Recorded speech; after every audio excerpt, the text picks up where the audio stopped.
Sud Radio Auto, essai croisé. Et si vous transformiez votre voiture thermique en voiture électrique? C'est en tout cas le rêve d'un de nos invités, celui qu'on accueille tout de suite sur Sud Radio. Arnaud Pigounides, bonjour.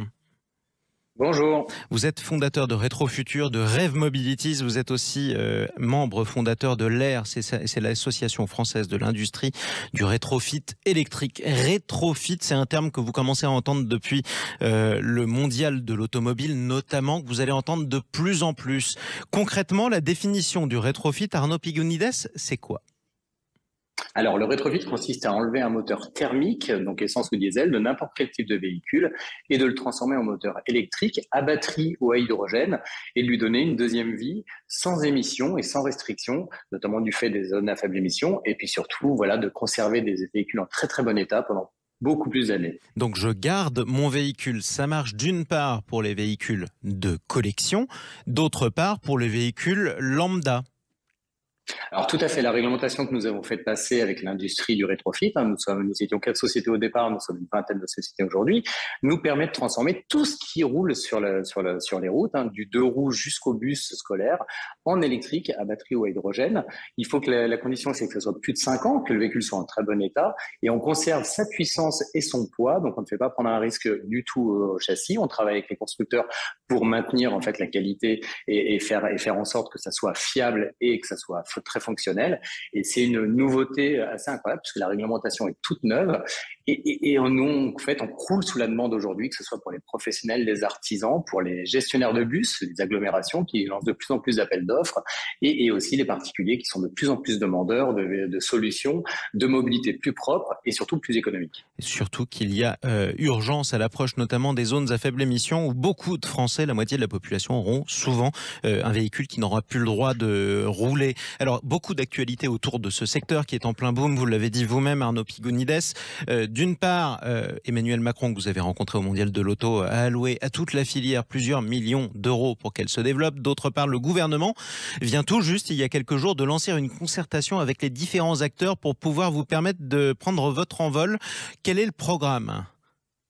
Alors le programme, c'est d'investir dans l'industrialisation, donc de faire en sorte d'avoir de plus en plus de volume et de nous aider à progresser industriellement, d'avoir nos propres usines, d'avoir nos propres chaînes de production de batteries et d'installation, de manière à aller au plus vite et faire de plus en plus de volume, mais surtout d'aller de plus en plus dans les territoires, parce qu'à la fin, un véhicule qui est à Périgueux ou un utilitaire qui est à Charleville-Mézières doit être fait à côté pour qu'on ait vraiment un circuit court et qu'on décarbone au maximum les mobilités, mais aussi toute la filière. Et ça, c'est tout l'enjeu. Arnaud Pigounides, autre actualité, c'était le Salon des maires. Sud Radio y était cette semaine. Vous aussi, vous y étiez. Quel était votre intérêt ?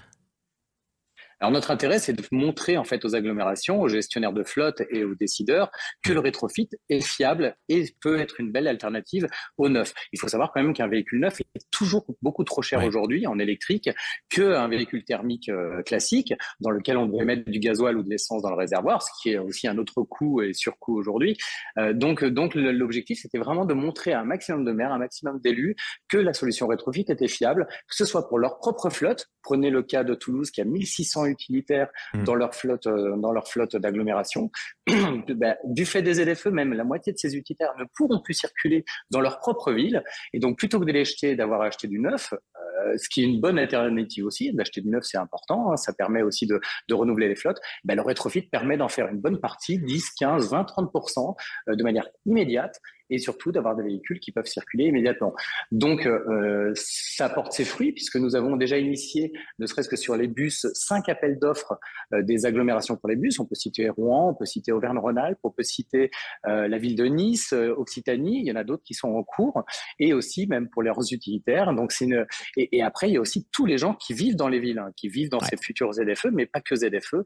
Il y a aussi les campagnes. Donc, l'objectif, c'était de montrer qu'on peut avoir des solutions écologiques, puisque le rétrofit est la moitié du prix d'un véhicule électrique neuf. Prenez une petite, une Zoé, ça vaut 32 000, 35 000 euros en électrique neuf. Nous, un rétrofit d'une Clio, c'est à peu près 16 000 euros. Pareil pour un Kangoo, pareil pour un Master neuf électrique, ça vaut 55 000 euros hors taxe. Nous, le rétrofit est à 25 000 euros, sachant que nous avons les mêmes aides que le neuf, qui peuvent aller jusqu'à 17 000 € pour les artisans et les professionnels, et jusqu'à 9 000 € pour les particuliers. Donc ça signifie que, imaginons que je sois par exemple plombier, j'ai mon estafette que j'ai bien personnalisée depuis des années parce que je m'en sers tous les jours et j'en ai besoin, j'habite dans l'agglomération de Bordeaux, je vais passer en ZFE, elle pourra bientôt plus rouler. Je viens vous voir avec mon estafette, ça va prendre combien de temps, je vais vous payer combien et surtout combien de temps je vais pouvoir continuer à l'utiliser? Alors, le fait de la rétrofiter, vous pouvez l'utiliser aussi longtemps que le châssis est en très bon état pour pouvoir continuer. Ouais.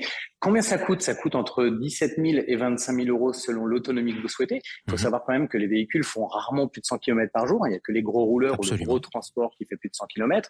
Qu'un véhicule est 95% statique. C'est-à-dire qu'il dans une journée, il n'y a que 5% du temps où il est en train de se mouvoir, souvent pour être dans les embouteillages. Vous parlez de Bordeaux, il y a pas mal d'embouteillages à Bordeaux, mais pas que à Bordeaux. Et donc, du coup, en fait, c'est des moments où un véhicule thermique pollue et donc émet des gaz à effet de serre, même quand il est à l'arrêt. Et donc, du coup, c'est une bonne solution. Donc, l'artisan, il vient nous voir si, bien sûr, son véhicule est dans notre catalogue, puisqu'on a tout un process d'homologation de plusieurs typologies de véhicules. On est vraiment en train de construire 50 véhicules différents qu'on va produire dans les 4 prochaines années. C'est du sérieux, nous sommes des ingénieurs. Vous pouvez voir derrière, là je suis dans mon propre laboratoire parisien, dans votre atelier. Exactement, où on montre en fait que nous ne sommes pas uniquement des garagistes, nous sommes aussi des ingénieurs et des concepteurs de solutions qui sont innovantes et technologiques et qui durent très longtemps.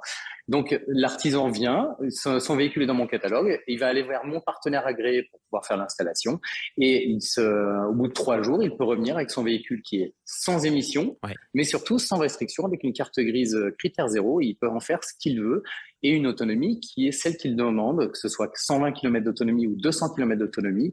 C'est difficile d'aller beaucoup plus, mais est-ce qu'on a besoin de plus? Je ne suis pas vraiment sûr. A-t-on besoin de faire davantage que 200 km dans une grande ville? C'est vrai que c'est pas certain en tout cas, et ça permet de transformer votre véhicule, j'allais dire votre vieux, mais au sens vénérable véhicule, en véhicule électrique et de lui permettre de continuer à rouler pendant des années et des années. Exactement. Merci beaucoup Arnaud Pigounides, fondateur de Rétrofutur, ça c'est pour rétrofiter les véhicules de collection, fondateur de Rêve Mobilities et membre fondateur par ailleurs de l'AIR, l'association française de l'industrie du rétrofit électrique. Merci à vous d'avoir pris la parole sur Sud Radio.